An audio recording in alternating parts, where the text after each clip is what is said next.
Hi everyone, hope you're doing well from whatever you're watching this channel, depending on your time zone. Now, yesterday, the Prime Cabinet Secretary Mudavadi issued a statement, and this was publicly in reaction to the other remarks that had come earlier.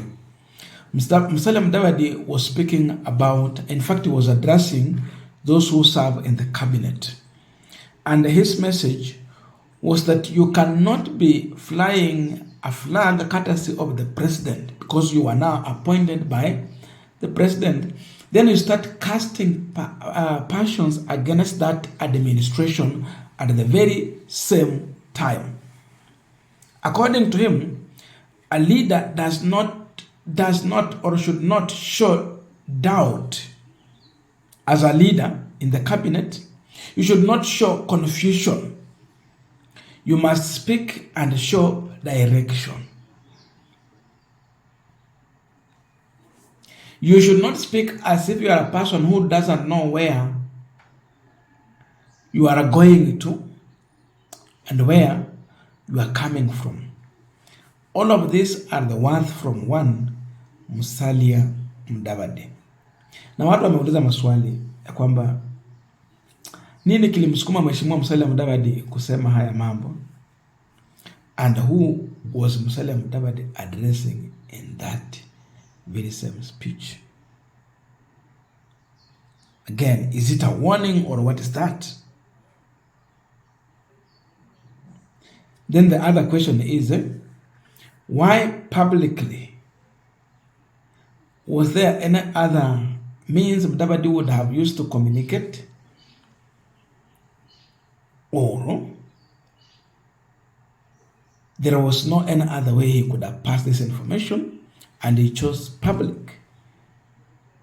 These are the questions. If you are in government, protect that government in your remarks, in your actions, in your speech. Hawezi kuwa unapeperusha bendera ya Mheshimiwa Rais amekutunukia, alafu ukifika pahali unaanza kuonyesha kwamba you don't even seem to know where you are going. Let us be firm, let us be clear. A leader does not show doubt. A leader does not show confusion.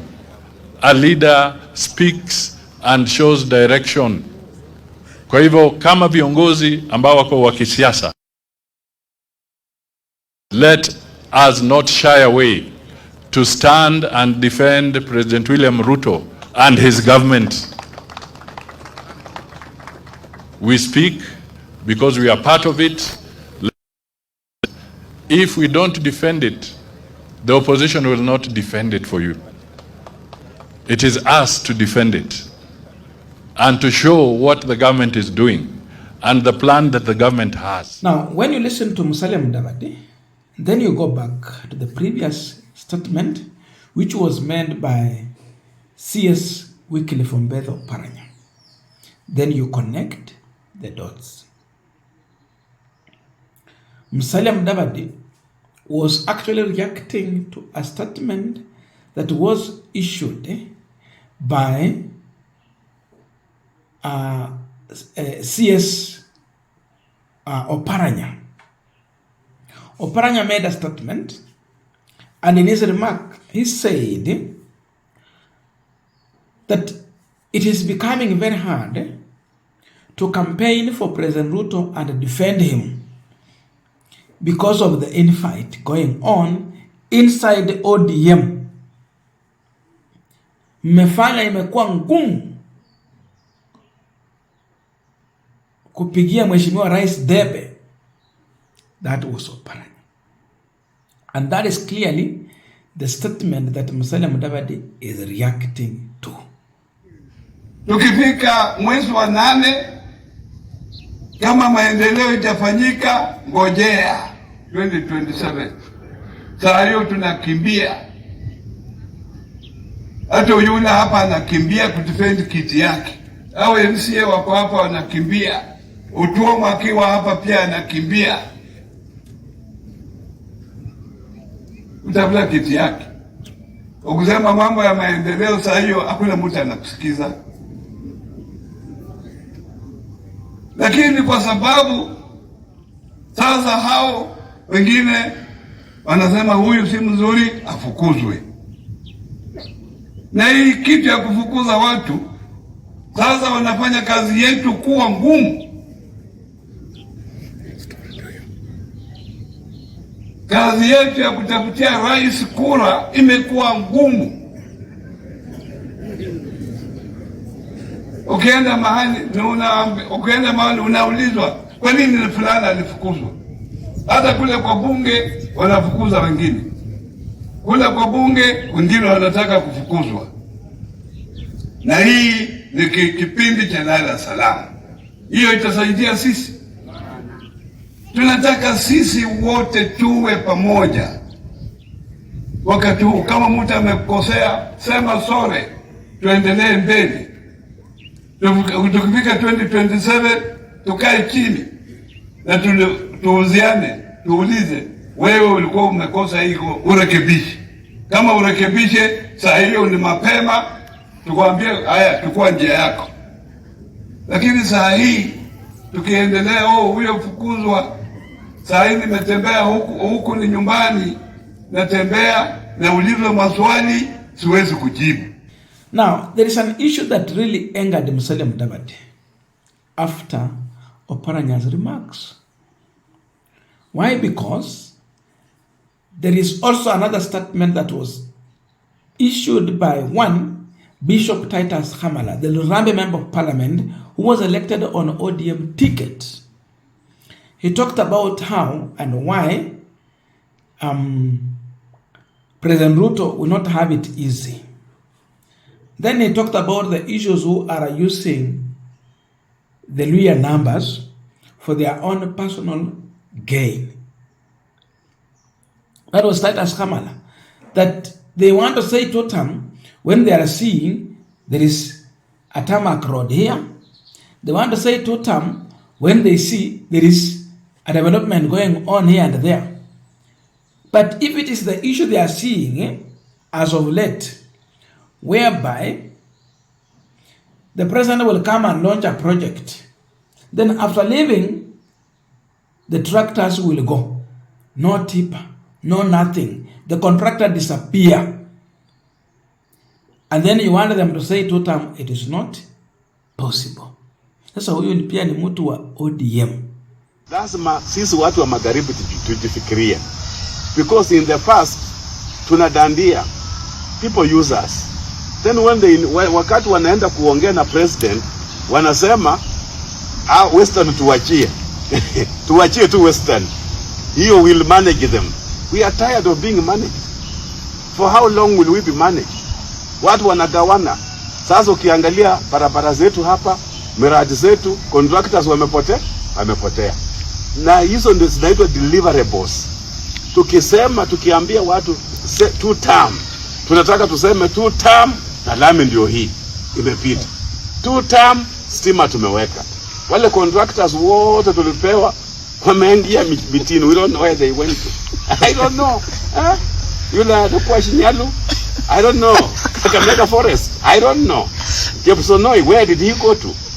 So it becomes very difficult on our part, and I agree with Senior Oparanya that it becomes very difficult because the deliverables. Lakini kuna wengine wanasema don't worry na hao watu, hata barabara yao usijali na hiyo, sisi tupee hii yetu, lakini hao sisi tunawaambia ngo. Now, the other question people are asking, is Musalia Mudavadi and Oparanya in a political war as far as who controls the number in Western region is concerned? Are they in a war there? Are they fighting? This is the question that I would also want us to discuss on this Punchline. But before we go deep into that discussion, I have a quick and humble request. For those who are watching this channel and you have not yet subscribed, please consider subscribing. To our returning subscribers, I must say thank you so much. And again, to all our viewers, please give this video a thumbs up. Thank you so much, and back to our discussion. Now, the truth is that what Oparanya said is nothing but truth. The ongoing war in ODM has made it very hard. Because now, when you come to Western region, you're telling us two-term through ODM, you are an ODM person saying that, and then we remember, inside this ODM, we saw our own son, Edwin Sifuna, being kicked out.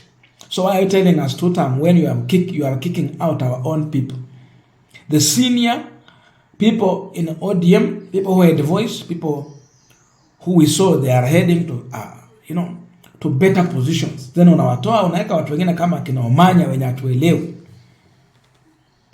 Osote and all that. So it makes these people to look like they are brokers, and therefore it becomes hard the Luya people who are in ODM to support or believe in the ideologies are trying to sell. Hiyo ilikuwa ni ukweli, lakini sasa ile hali ya kuja kusema publicly brings the problem. That means Oparanya would have talked this issue in the in-house. Hii ni mambo ya housekeeping, afanyia kule ndani. But he brought it publicly. Why? Maybe for certain reasons. But we saw them now meeting again with Oburu and all that, and the handshake between Oparanya and Governor Fernandes Baraza. But Hamala tells it all. Hamala might be speaking on behalf of Oparanya. That there are people who are using our numbers and blocking us from accessing what it should be given to us if it is development we want to ask for. Then at the end of the day, they tell the president tuachie Western. Ukisikia ile statement ya Kamala, I clearly see that he's pointing fingers indirectly to Wetangula and Musalia. So Musalia got angry with that. Then he decided to go and address Oparanya. So definitely looking at that, you conclude and say that you get convinced that there is a war here between Mudavadi and Oparanya, and it is political. Those behind Oparanya, they are asking for development. Nasikia Oparanya akisema kwamba watu wanakimbizana tu, ni huu mwaka next year hakuna maendeleo. Itakuwa wanakimbizana mambo ya sasa, it is this year only. Kama hakuna kitu itafanyika, sahau. Then you hear Hamala saying that. Si wanaongea lugha moja. So with the Mudavadi remark, can we conclude and say that they are the ones that are blocking development to come to areas like Kakamega? Because now Oparanya want to control Kakamega.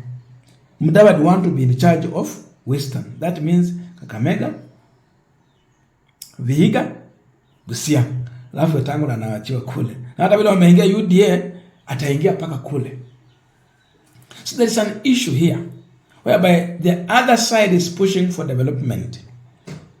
Then the other team is just pushing for defending the president without even really focusing on service delivery. That is the ongoing war between Oparanya and Musalia Mudavadi. Hiyo ndio situation. Hawa watu wako kwa vita. Ni vita vya kisiasa. I don't know this. But please let us meet in the comment section so that we can continue with our discussion. Thank you so much and see you in our next video.